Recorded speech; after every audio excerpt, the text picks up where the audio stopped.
Yo, what is going on, everybody? Welcome to Reds Reloaded, the podcast where we talk about everything Cincinnati Reds. I am your host, Kyle Luther, a lifelong Cincinnati Reds fan. This is Chandler Patrick. He is also a lifelong Cincinnati Reds fan.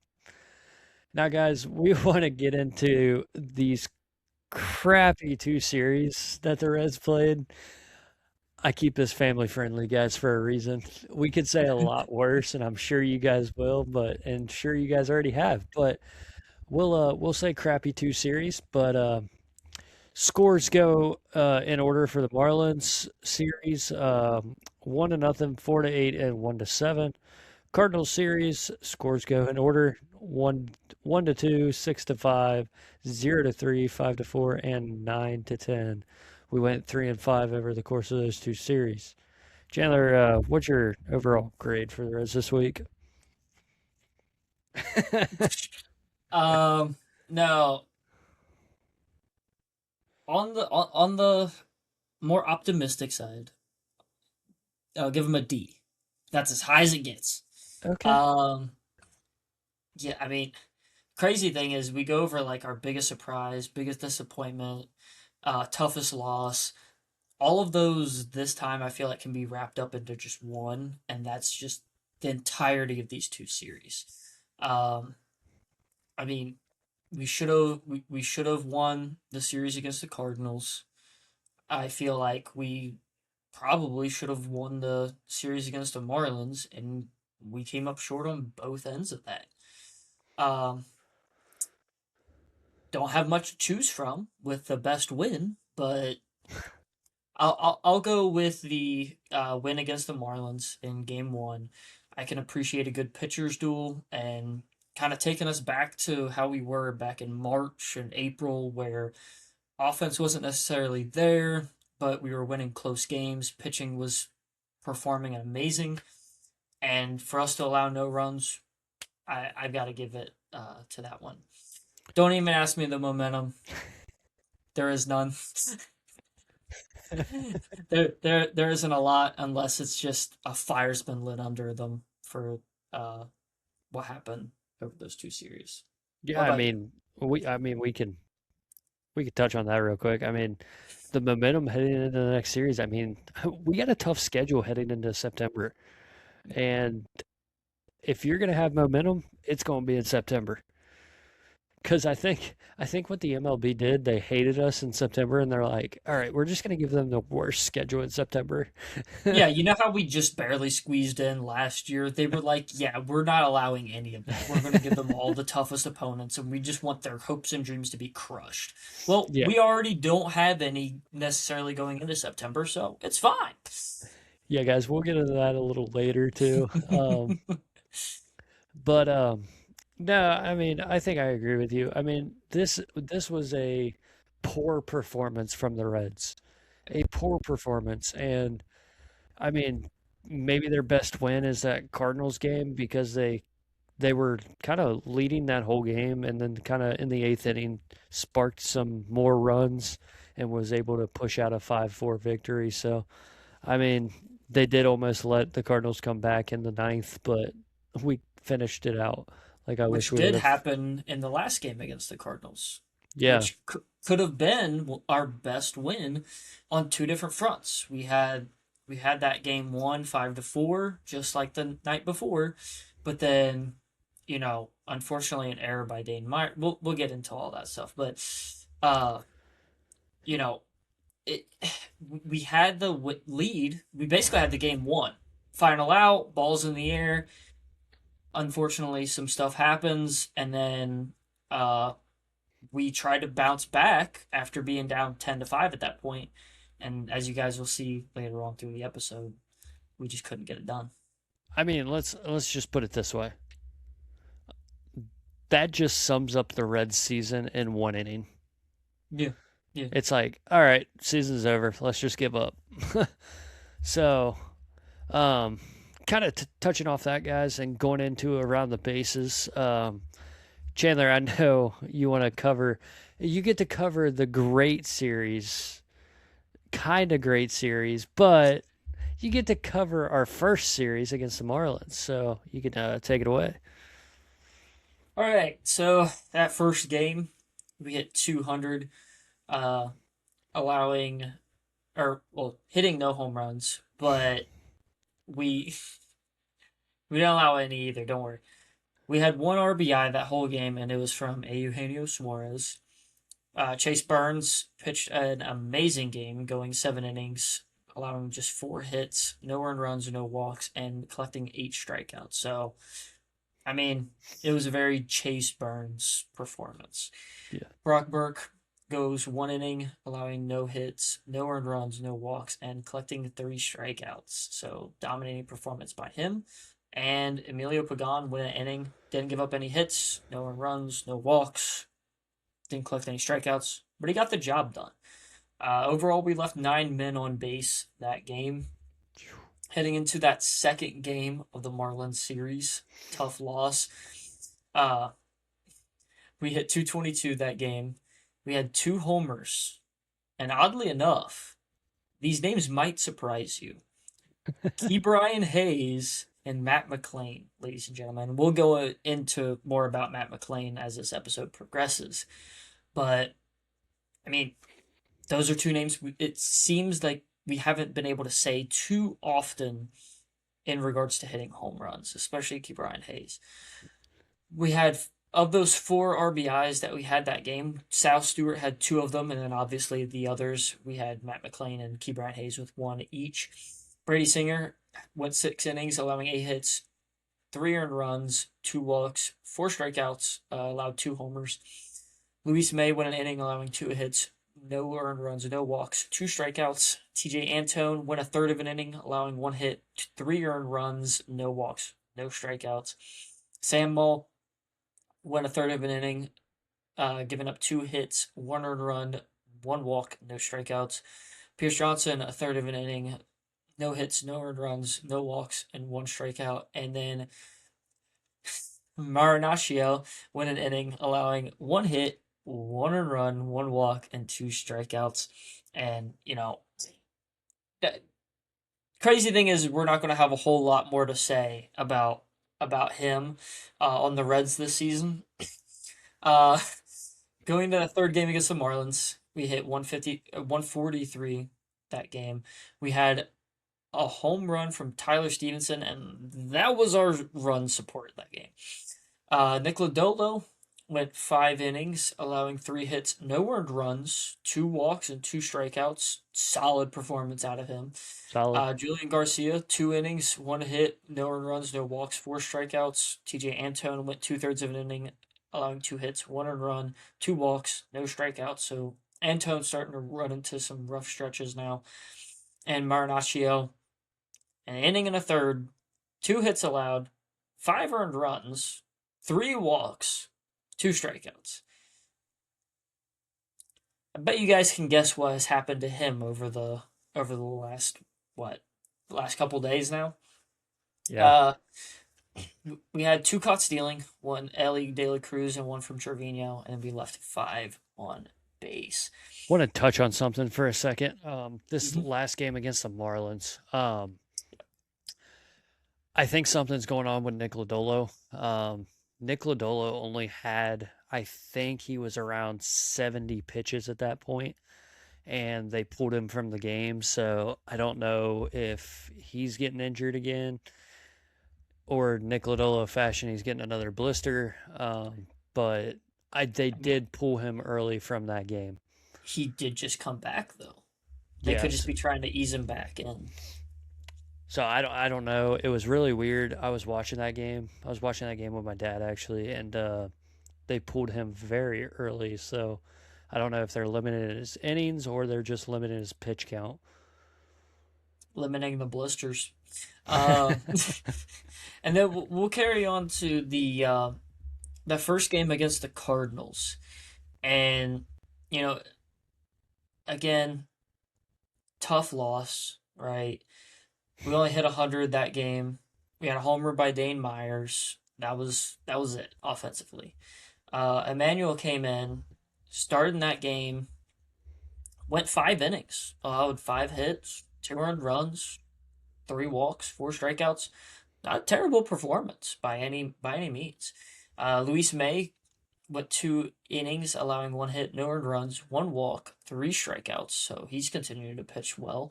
Pierce Johnson went an inning, allowing 1 hit, no earned runs, no walks, 1 strikeout. And Sam Moll went an inning, allowing no hits, no earned runs, no walks, and 1 strikeout. Um, so I mean, we left 5 on base that game, and that was just shifting into the second game of that doubleheader. Kyle, you want to take away the rest of that series? Yeah, so um this was actually hang on. I know. Yeah, so um we won that game 6-5, guys. Solid batting performance, should I say. Um we batted 371, and then Dane Myers had a home run. We had 6 RBIs in that game. Rodriguez, he had 2. Suarez had 1. Cruz had 1. Um, Myers had 1, and Taglia had 1. Um, so collecting the RBIs, Dane Myers getting a home run, solid. Rhett Lauder started that game, guys. 6 2/3 innings, 8 hits, 4 earned runs, 2 walks, 5 strikeouts, and 1 home run. Solid performance other than the hits. Solid performance by Rhett Lauder. He could get his earned runs down, but other than that, he went 6 innings, so that's all we can hope. Brock Burke came in after that. He went 1 1/3 inning, allowing 2 hits, 1 earned run, 1 walk, and 3 strikeouts. McCambley came in after him, went 1 inning, 1 hit, 0 earned runs, 0 walks, and 2 strikeouts. And then Emilio Pagan came in to finish out that game. 1 inning, 0 hits, 0 earned runs, 1 walk, and 2 strikeouts. And we had a defensive play, a double play, mind you. Suarez, Stewart, and Taglia had that. And base running, Ellie got caught stealing, guys. So he's trying to get his steal count up, but he's getting caught on the bags now. And we left 5 men on base in that game, guys. Then, let's see. We lost the next game. This is awful, guys. Wait till you hear this. This is awful. We lost 3-0. We batted 100 in that game. 0 home runs, 0 RBIs. Andrew Abbott pitched that game. Kind of solid performance by him. Yeah. 6 1/3 inning, 4 hits, 2 earned runs, 2 walks, 6 strikeouts, 1 home run. Kind of a different Andrew Abbott we saw in that game from what we've seen all season. Maxwell came in after that, guys. He pitched 2 2/3 innings, 3 hits, 1 earned run, 0 walks, and 2 strikeouts. We left 4 men on base. So not really much to talk about in that game. Next game, guys, this is the game I was talking about in the beginning. 5-4 victory by the Reds. Batting average 226. Sal Stewart had a home run. We had 4 RBIs. Sal Stewart counted for 3 of those, and Dane Myers counted for 1 of those. Chase Burns pitched that game, guys. 5 innings, 6 hits, 2 earned runs, 2 walks, and 8 strikeouts. Sam Moll came in after that. 1 inning pitched, 1 hit, 0 earned runs, 1 walk, and 1 strikeout. Brock Burke came in after that. 1 inning pitch, 0 earned runs, 0 walks, or 0 earned runs, 2 walks, and 0 strikeouts. Luis May came in after that. 1 inning pitch, 0 hits, 0 earned runs, 1 walk, and 3 strikeouts. And then Emilio Pagan came in to finish out that game, guys. 1 inning, 2 hits, 2 earned runs, 0 walks, and 0 strikeouts. We did have a stolen base by Matt McLean, and we left 4 men on base, guys. And then this god-awful last game, guys. Kind of ending. We kind of had this game won. Batting average 212. Matt McLean had a home run. We had 9 RBIs in that game, guys. Blade counted for 1 of those. Suarez counted for 1 of those. Matt McLean had 4 RBIs in that game. Off that grand slam, right? Yeah. Stevenson had 1, and then Suarez had 2. Not Suarez, Stewart had 2. But Sal Stewart, guys, closing in on 100 RBIs for the season. And congrats to him. What was it? The youngest or the fastest in Reds history to reach 100 career RBIs? Yeah. Yeah, I was kind of confused on that because I was like, Yeah, he's not I, at 100 on the season, but yeah, I saw that and I'm like, wait, do I have to double check this?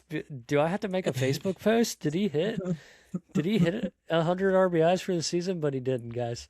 That was for his career. But Brady Singer came in and pitched that game, guys. He started that game, 6 innings pitched, five hits, 4 earned runs, 1 walk, and 3 strikeouts.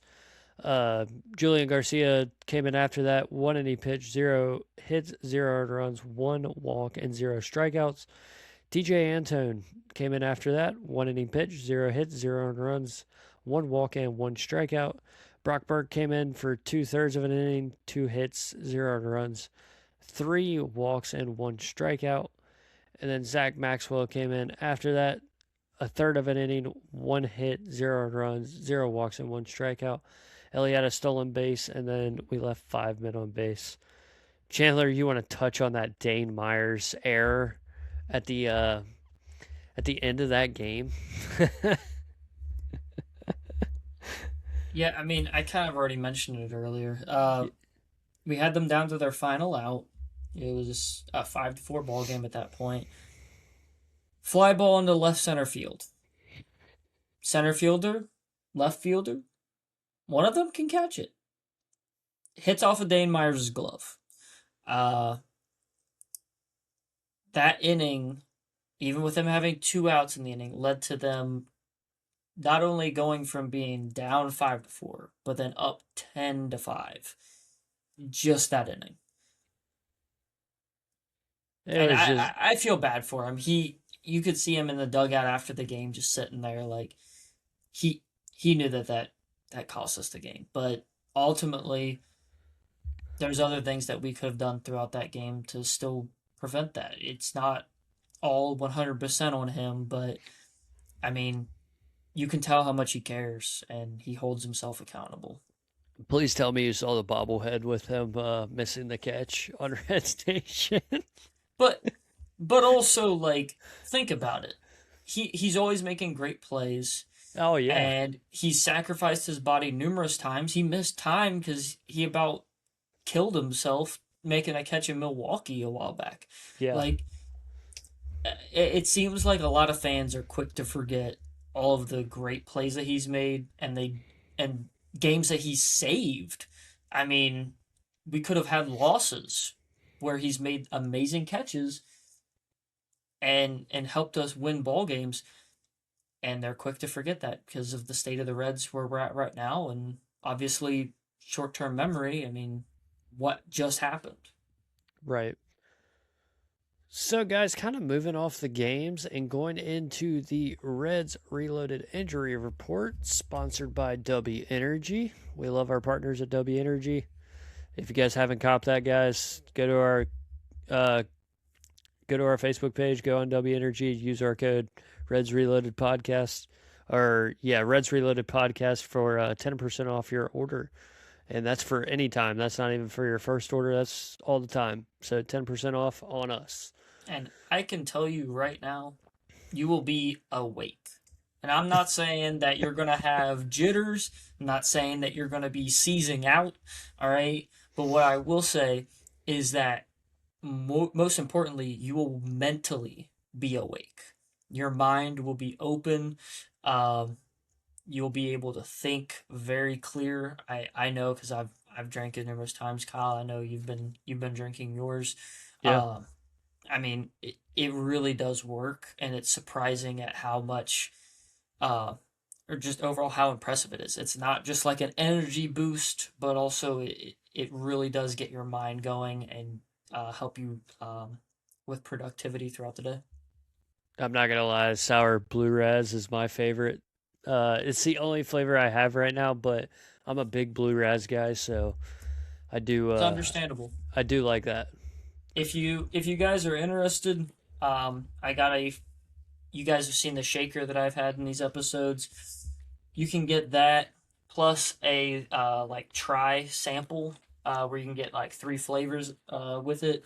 If you guys are interested in just giving it a shot and testing it out for yourself before making a big purchase, What's your I three also flavors have. you got there?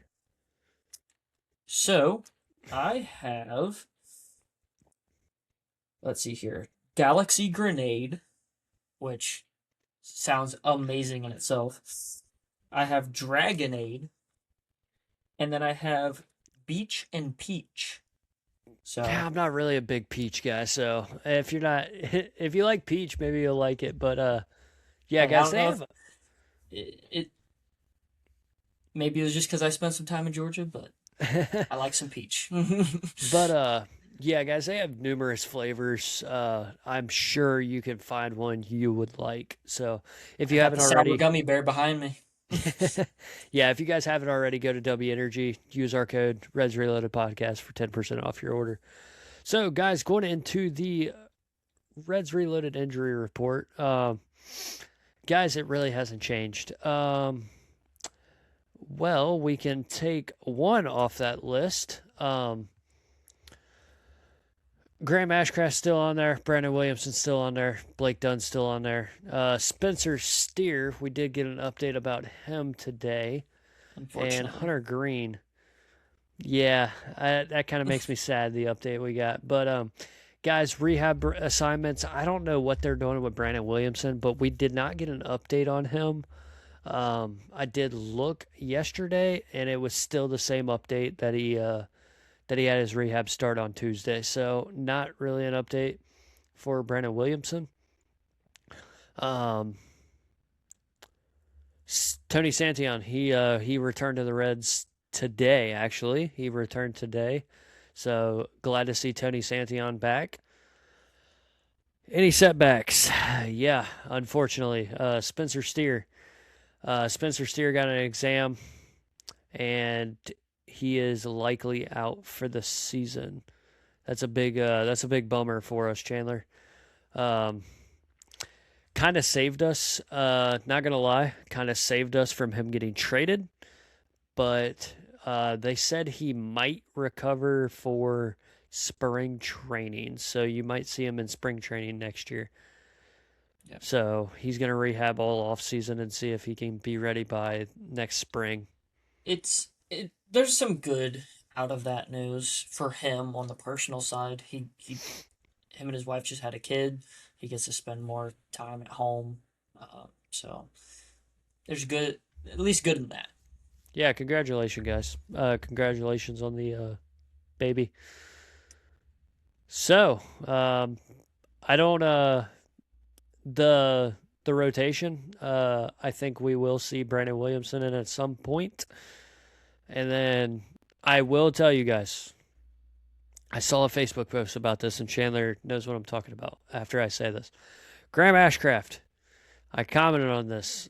Graham Ashcraft. Just because you see his expected return date on MLB.com, it's likely not the expected return date they're going to return. I feel like Graham Ashcraft is probably not going to come back this year if I had to guess. I wouldn't if I was the Reds. You're already way out of the wild card now. You're out of the division. There's no reason to bring him back and hurt him even more. So don't believe everything you see online. But also, Except oh yeah, except if it's us. except if it's Reds Reloaded. Then you Uh, can trust it. uh, yeah. So following up on what you was mentioning about that, a 60-day IL. It's not just they are going to come back, like you said, right? It doesn't mean that after those 60 days they are going to come back. That is just a placeholder, and then they can come back after that, or they can stay on that list. If you haven't heard updates, if they're not on a rehab assignment, I I would not expect for them to come back. Um, I would expect them to stay on there. Otherwise, that's a 60-day window that they have to recover from their injury and then go through a rehab assignment and then come back, and that's when they can be activated if they are ready. Right. And yeah, so don't believe everything, or don't just believe that expected return date, because probably not going to happen. Graham Ashcraft's probably not going to happen this year. And as he shouldn't. I don't want him to get hurt even more than he already is. So, but going out of that now, guys, that is your Reds Reloaded injury report, sponsored by W Energy. We're going to go into another sponsor we have. We're going to go into Who's Reloaded, brought to you by Fanatics. If you guys haven't clicked our link on our Facebook page to go to our Fanatics and cop your favorite player. Maybe it's a player on this list that we're about to list for the awards this week. If you guys haven't, click that link on our Facebook page and get your merch now. So, player of the week, guys. This is I think I want Chandler to talk about this because he said he's gonna talk about Matt McLain a little bit. So I just gave it away, guys. But player of the week is Matt McLain. I'll let Chandler take that away. You just want to bounce back and forth on these awards this time. Yeah, we can. I'll go with Hot Bat if you want to go with player of the week. All right, cool. So Matt McLain, over those two series, he had 2 homers, he had 5 RBIs, and he has collected 2 stolen bases. And I mean, I tell you what, Matt McLain over the last, not just the last series, but really since the All-Star break as a whole, he's been able to perform well, and I think it's kind of surprised some of us, right? We didn't know, because, I mean, looking at spring training, it looked like he was going to be back to 2023 level of Matt McLain, and it just wasn't happening. But ever since like the All-Star break, he started getting hot again, and then really over these 2 series, really putting some good swings on the ball that makes me think that he might be able to finish this year out hot. And that's when you really want to see him finish the year out hot. I wish the whole team was hot. It would be nice. That would be It really would be nice. very nice. But guys, that Hot Bat Award goes to Dane Myers. Dane Myers has really stepped up his bat these last 2 series. I'm not gonna lie, 2 home runs and 3 RBIs, guys. I was kind of torn, Chandler. I'm not gonna lie. I was kind of torn because I thought about putting Sal Stewart there. Then I was like, but Dane Myers had more home runs than Sal, so. Well, but also he had that huge home run that tied the game. Right. Yeah. So that was exciting. he deserves that hot bat. Chandler, who do you got for that pitcher of the week? We got Andrew Abbott. He again going off of his performance, he had 6 1/3 innings, 4 hits allowed, 2 earned runs, 2 walks, 6 strikeouts. I mean, I loved watching him perform last season. I was there in 2023 when he made his debut at Great American Ballpark. Uh, so to see how he developed into what he was last year and then see him struggle early this year, it sucked. We saw him getting warmed up again, then he cooled back off. But seeing starts like this, it keeps you a believer in Andrew Abbott's abilities. Yeah, for sure. I'm glad to see Andrew Abbott pitching well again, and hopefully it continues. Can't always promise that, but hopefully it continues. But guys, that unsung hero, none other than our man Sal Stewart. I mean, how can you not put Sal Stewart on the list every week? I mean, he's collecting RBIs. 1 home run, 7 RBIs. Like I said earlier, Sal Stewart is very close. I believe he's at 96 RBIs on the season, so he's about to hit that 100 mark. I got the argument in the dugout debate, so Chandler, you want to go with that needs to reload. This is really shocking. I'm not going to lie. Yeah, so as you guys can also tell, we have relabeled the needs to bounce back into needs to reload. It's more fitting for the podcast, I feel like. Kyle, wouldn't you agree? I would absolutely agree. Chandler came to me with this idea and I'm like, "Yeah, let's do it." So we have Ellie's stats. If you guys saw our Facebook post, um, he has been struggling heavily since the All Star break, especially in the month of August. He has been terrible in August. Before the All Star break, he was hitting 274 with a 347 on base and a 492 slugging, overall an 839 OPS. He had 15 homers, 44 RBIs. That was over 76 games. Since the All Star break, in 31 games, he had hit 220 with 326 on base, 415 slugging, 741 OPS, collecting 5 homers and 13 RBIs. I'm wondering if, because I mean we've seen a comment about it. Could it be, something similar to last year, where maybe it's an injury potentially? Is it just wear and tear? Maybe. I mean, maybe it's just Ellie being Ellie. Well, I mean Ellie, but that's the thing. Also, Ellie hasn't really been Ellie that we've known since he's debuted. The other post that we had, uh, his right-handed or versus right-handed pitching splits, he had, on his career 263 average, 344 on base, 476 slugging, but this year it was a 232 average, 319 on base, and a 403 slugging. And then versus lefties in his career, 240 average, 302 on base, 388 slugging. But then this year, 333 average, 402 on base, 658 slugging. He has been dominating to an absurd level, an OPS over 1,000 against lefties. But then against righties on the season, he's like maybe league average, if not a little bit below that. Yeah.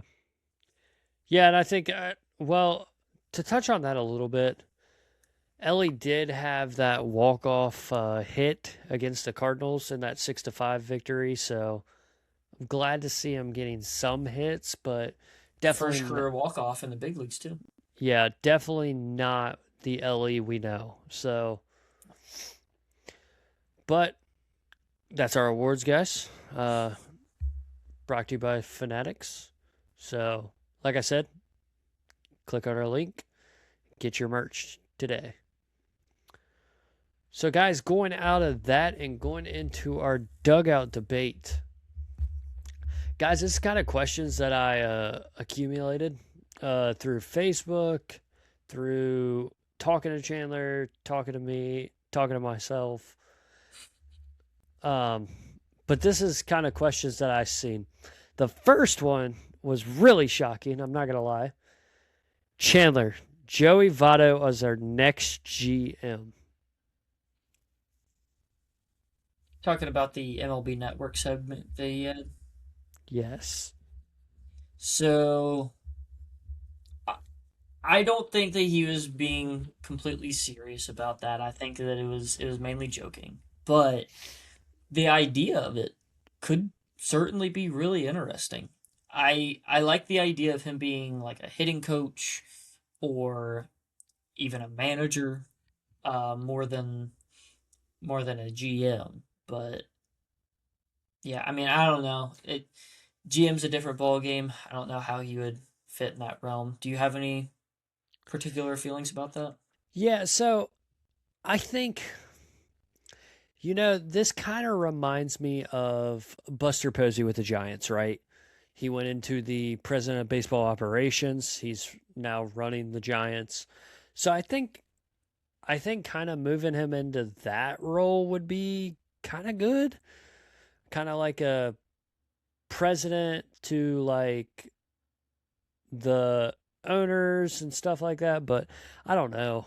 So I think that would be very interesting because I would love to see who Joey Votto brings into the Reds to make the team a little better. So, Oh, like his coaching staff and his players, the players he'd bring right. in? Yeah. I'd be interested to see what kind of trades he makes, if he changes the coaching staff, Chris Valleca. But yeah, what do you got next, Chandler? I know we got a few more questions. Yeah, so the next question is, do you trade Ellie in the off season? Absolutely. Absolutely. I think you Hmm. do because look at his performance. Not only his performance, just look how unwilling he is to sign a contract with us. We offered him more money than Joey Votto. Joey Votto got a 10-year, $225 million contract. And I know it was bigger than that, and that's what everybody says, and that's what all the sources say.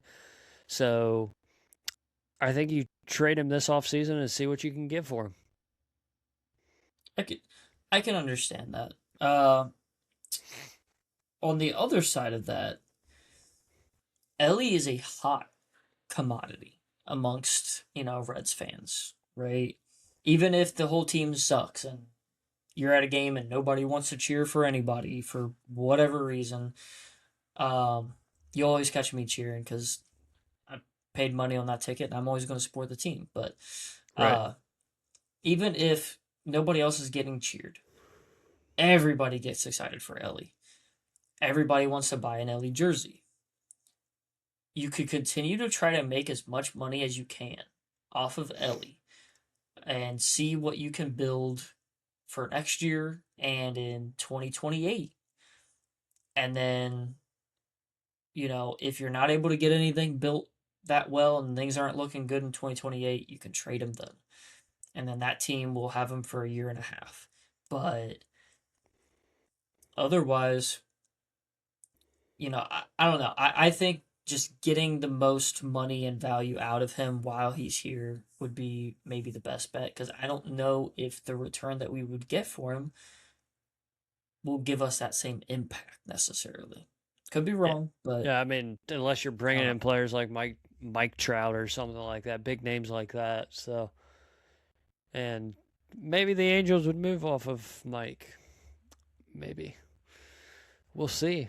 I think I've heard a lot of options for the Reds this offseason. So, um, Chandler, NL Rookie of the Year debate. I posted this. It got a lot of views. Got a lot of love for our player. But I did see some, let's just say, haters because you're commenting on a Reds page, and I see that you're a Reds fan, and you're still saying JJ Weatherholt deserves the Rookie of the Year. I'm not even going to talk about it. Chandler, what do you got on the Rookie of the Year? It doesn't make any sense. So if you look at the stat comparisons with Sal Stewart and JJ Weatherholt, it honestly looks like Sal's going to run away with it. But the problem is Sal plays a lot of first base, and first base is typically decently difficult to get a good WAR or wins above replacement. JJ Weatherholt plays second. He plays amazing defensively at second base. But offensively, he's kind of just been league average or, well, a bit above league average. But it's not like he's been necessarily spectacular. Uh, so my big thing is you look at the performance of Sal Stewart. You look at how many home runs he's had, how many RBIs he's had, especially. I just feel like Sal's overall more deserving. Wouldn't you? Oh, yeah. I mean, other than the war, I know I commented on one post about this, and JJ Weatherholt, when I commented on it, was at a 4.2 war. And I believe Sal Stewart was at a 2.1. So Trying to that's see if you guys can see this page. but the green, I don't know if it's focusing, but the green, it means that that player leads in that category over the other player. Right. Yeah, and Sal is basically completely greened out over JJ Weatherholt except for four categories: WAR, plate appearances, stolen bases, which Sal's only trailing by one, and on base percentage, which he's trailing by 13 points. yeah, I mean, I think there's an obvious answer there, but we know how the MLB is, so maybe they won't give it to Sal. I think that would be a complete ripoff, but it's okay. It's quite all right. So, Chandler, I know this is a tough question for you, but go ahead. I am going to answer it because you already know my feelings about it. But do you think the best course of action would be to DFA Noelvi Marte? Honestly, I think yes. I know it makes you sad, but I think yes. Because here's the thing: what is Marte really doing? What is Marte doing up in the big leagues? I really don't see. I don't see the point. You could So also say that about like half of our team, though. it is sure, but I don't know. I don't know. What's your take?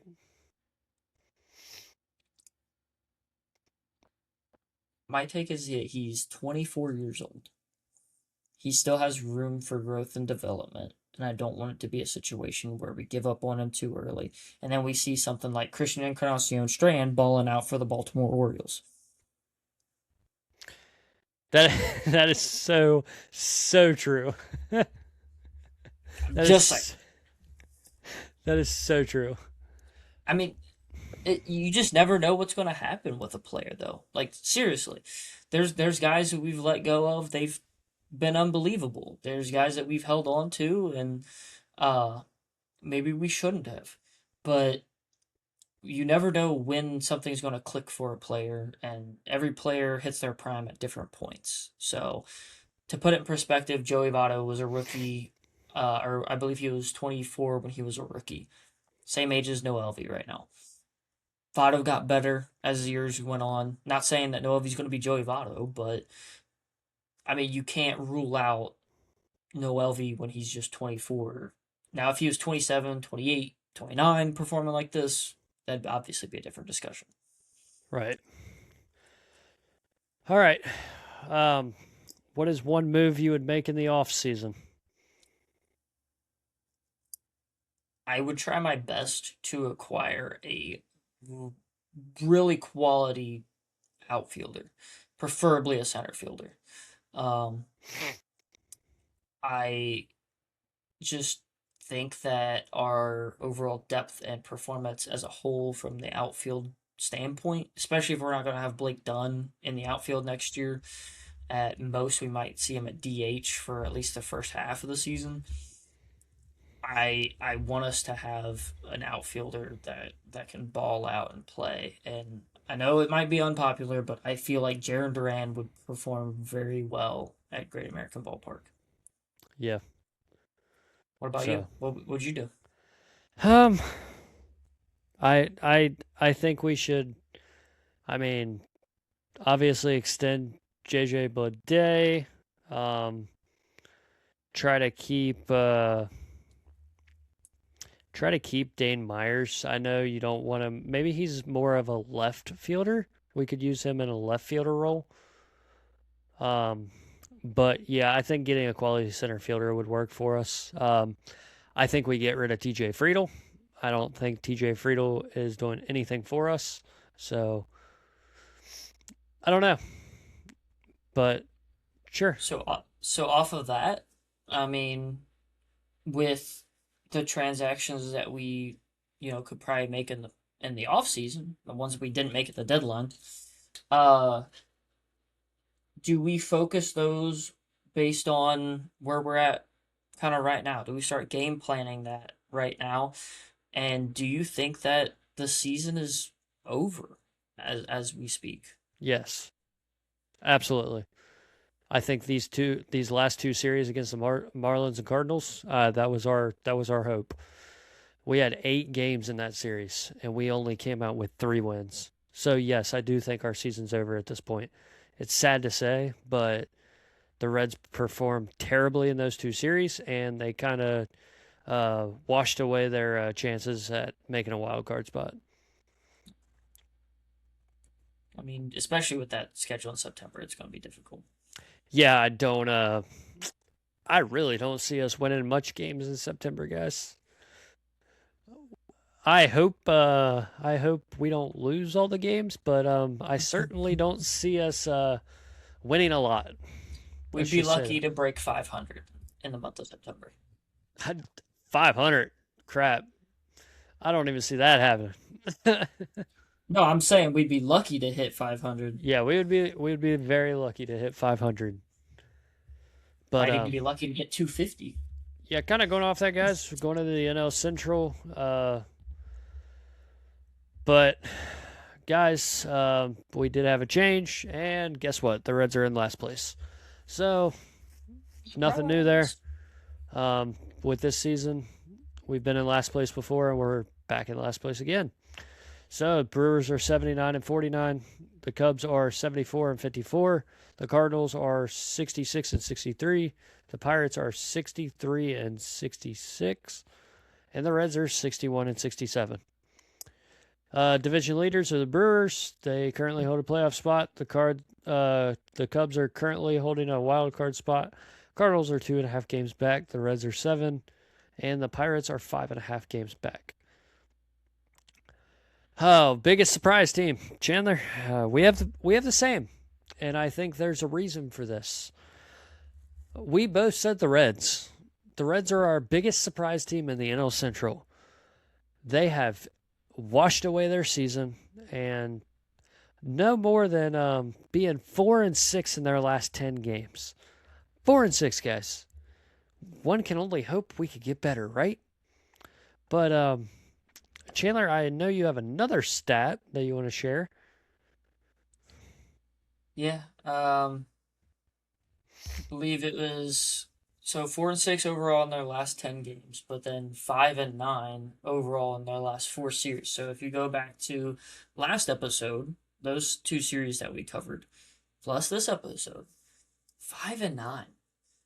That is terrible. That's not 5 wins and 9 games. No, that's 5 wins and 9 losses. Is not at all where you want to be going into September. Horrible. But biggest surprise teams in the MLB, I could say the Reds. I absolutely could, but I'm going to go with the Braves. The Braves, they are 4-6 in their last 10. And the Phillies are currently pushing. They're only 5 games back in the, what is that, the NL East, I believe. So they're pushing to get that first place spot from the Braves, and we know the Braves haven't moved much this season. So I don't know. It's going to be shaky this playoffs. These playoffs are going to be shaky. So interested to see. It's going to be real interesting. It's kind of like the Brewers and the Cubs fighting for first place in the Central. The Cubs still aren't out from taking that away from the Brewers. It's kind of like the Brewers and the Rays fighting for first place in the entire MLB. But Chandler, who's that biggest surprise MLB team? Yeah, and on the flip side of that, like you was saying, right? How the Phillies are so close. The Phillies are my surprise team. They're 8-2 in their last 10, and they're actually 13-5 in the month of August. I mean, they've been on fire. They've been on fire, and unlike the Reds, they have been catching fire when they need to be catching fire. Well, getting out of that, guys. Getting out of that and going into our extra inning predictions. The Reds play the Diamondbacks and the Giants. I do not have starters for the Giants. I do have starters for the Diamondback series. Starters for the Diamondback series is Nick Lodolo, Rhett Lauder, and Andrew Abbott. Chandler, what is that series record? Or series records? I mean, I got How many mine. games are we overall playing? Just 6 games. I think it's I'll 6. say, gosh, dude.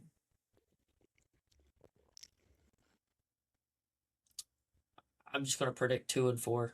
I Oh don't know. man, I don't even know if we. I don't even think we quite squeak out a 500 record. you I were hope we do, reading but my mind. yeah. I'm going 2-4 too. I'm going 2-4 too. I don't think we're gonna do anything, and you will know why in the next episode. We're telling the future, guys. We're telling the future because we already know the future. So, guys, 2-4, both of us 2-4. Who's your player of the week and home run leader, Chandler? Player of the week. I will predict. I predict Sal Stewart. I think he reclaims the player of the week I for don't know. us. Home run leader, I will predict. Mm, I'll say Matt McLean. Matt McLean. Be Okay. that'll also be my bold prediction. All right. And then best performance, I'm just gonna go with Chase Burns. I mean, at this point, it's the safest bet. He's been dominating nonstop all year. It's hard to not pick him.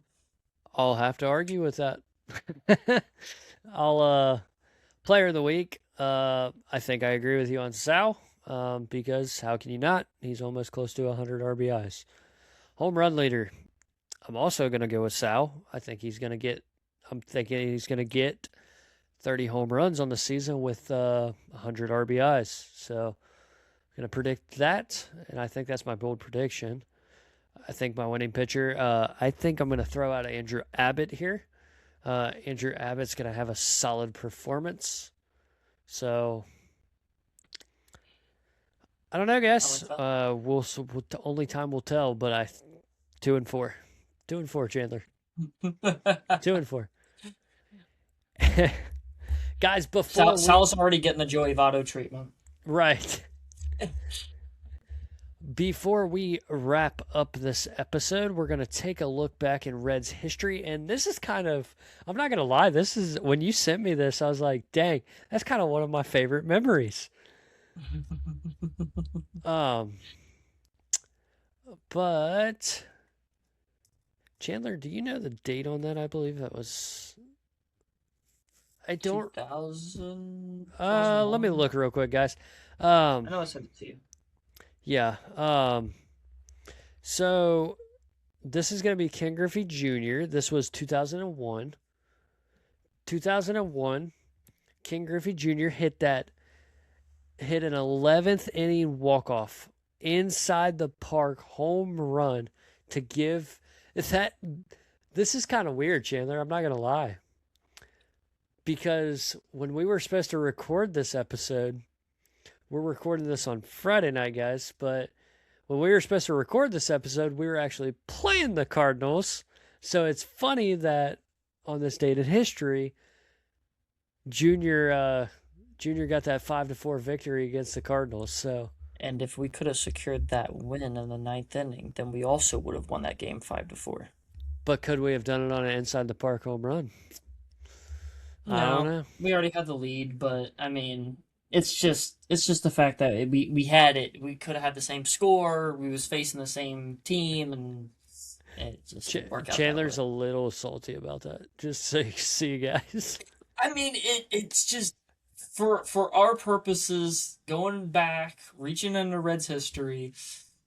We've I mean, what was it? An episode or two ago, we were going over this day in Reds history, and we were facing the same opponents. Yeah, yeah, So, I mean, I just think it would have been really fitting, but oh well. yeah. And Chandler, I think it goes without saying. I think Ken Griffey Jr. Man, one of my favorite Reds players. I mean, I loved it when he was on the Reds. I hated that he went back to the Mariners, but he actually finished his career. He actually went to the White Sox for a little bit too, but Um, but Ken Griffey Yeah. Jr. guys, You remember the return on that trade when we traded him to the White Sox? I actually do not. I wish I did, I believe, could be wrong, but I but I think you could tell me. believe part of I believe part of the return on that was a relief pitcher of the name Nick Masset. I Really? believe. Really? Yeah. Wow, we really lost that trade, didn't we? And we traded Josh Hamilton away and got us Edison Volquez, so That one what kind of worked out for us because of all Josh Hamilton's problems, but Yeah, but Josh Hamilton also had the greatest stretch of baseball that we've seen yeah, I in mean, the when last the Rangers went 20 to the World years. Series, yeah, I mean, that was one of the best stretches we've ever seen of Josh Hamilton. They went 2 straight years. Yeah, but Ken Griffey Jr., guys, you can't forget what he did with the Reds. I remember I had it up in my room before before it got painted. I had it up in my room. His 500th career home run at Busch Stadium, and then he was actually Chandler. You probably remember this growing up too. When the Reds had his in between the power stacks, they had counting up to 600. Hmm. Counting up to 600. I actually, funny enough, and I'll share this memory with you guys before we close out the episode. Funny enough, we took a tour. I was in first grade. I was in first grade. This was '07 or '08. I believe this was '08. '08. Um, we took a tour of the ballpark, and funny enough, they actually had the same counting up, counting up to 600. They had that. We took a tour of the ballpark. It was fantastic. That was a great memory of mine with King Griffey Jr. I could be wrong, but I remember hearing the story that goes deeper than just his chase to 500 and 600 home runs. It goes back to him coming to Cincinnati, coming home, and playing for the Reds. What was something that was going on around the time that he arrived in Cincinnati? I don't recall.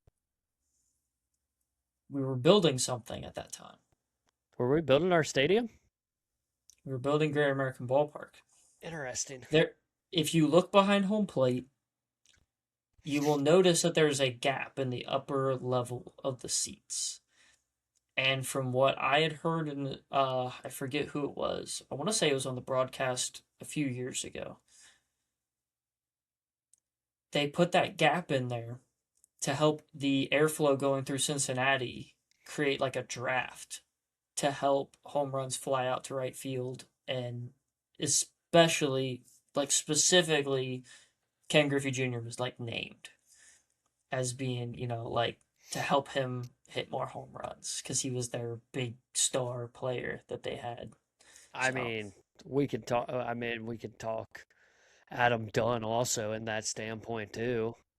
helped him, yeah. The big Helped donkey. Joey, helped Bruce, helped, any, left-handed power bat that's been playing in that ballpark.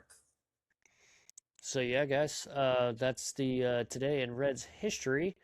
Before we close out the episode, I want to touch on this for a second, guys. The views on our Facebook page is absolutely ridiculous. Um, we are so close. Chandler, I text Chandler almost every day, and we talk about it every day. We are so close to 1,000 streams, guys. Can we just hit 1,000 streams? Share this with your friends. Don't Absolutely. just Share. don't just share the page, share the episodes especially. Like if you have somebody that you want to get into Reds baseball, or if you have somebody that you want to, learn more about the game, if they're just, you know, not sure on, what exactly is going on, if they want things broken down and, send them a link to one of our episodes, let them listen to it, and if they have questions, they can reach out, they can leave comments, and we can put those in the dugout debate. Yeah, and I think a good idea, Chandler, I haven't brought this up to you, so this is brand new news to you, but uh, Once I breaking news, guys, breaking news. But if you guys want to start asking us questions on on Facebook, we could actually, what we could do is we could bring you on in a short clip and maybe answer that in the moment. Like you have it on your mind, you don't want to wait until the episode, and there's sometimes I don't want to wait till the episode because Mhm. we could be recording it days later. So I might start bringing people on and just sharing your thoughts on that certain question you got, and we can record a short reel and we can post it on our Facebook page. So Yep. I thought that was a fantastic idea. Me and Chandler were actually looking, guys. Our analytics are crazy. Um, the amount of people we have watching us is just wild. The amount Um, of countries we have watching us. yeah, guys, name a few off: Germany, Argentina, Pakistan. Brazil, Um, yeah, just to name off a few. But I posted on our Facebook page, guys. So if you want, Canada, Joey, I know you're watching. Just leave a comment already, just to verify. But Joey, if you are listening, come hop on the pod. yeah, your box is right here between us. Your box is right here between us. It was the same box as Sam Lacure had. So if you guys got any questions, throw it in Facebook. We kind of went over our Facebook reels, so we're gonna continue to post those, guys. I'm slacking on some videos we made. I gotta post a couple. I got a couple more to post. Actually, Chandler, I think I got four more to post. So, guys, if you have any questions, just let us know. Like and subscribe. Also, before we say goodbye just yet, on one of those videos, there could be an opportunity coming out of that. But you guys will have to stay tuned to see the follow up on that one. I got so many questions. No, you should know what I'm talking about. There was somebody that reached out to us and invited us to something. Oh, okay, okay, yeah, I got you. Yeah, stay tuned, guys. There's gonna be some more videos here in a few weeks, maybe. We're gonna. I don't want to give it away. Yeah, I'm gonna let's not shut do my that. mouth. But guys, we appreciate you being here. Appreciate the love and support. Continue to like, subscribe, follow. We appreciate it, guys. And as Marty would say, this one belongs to the Reds. See you guys.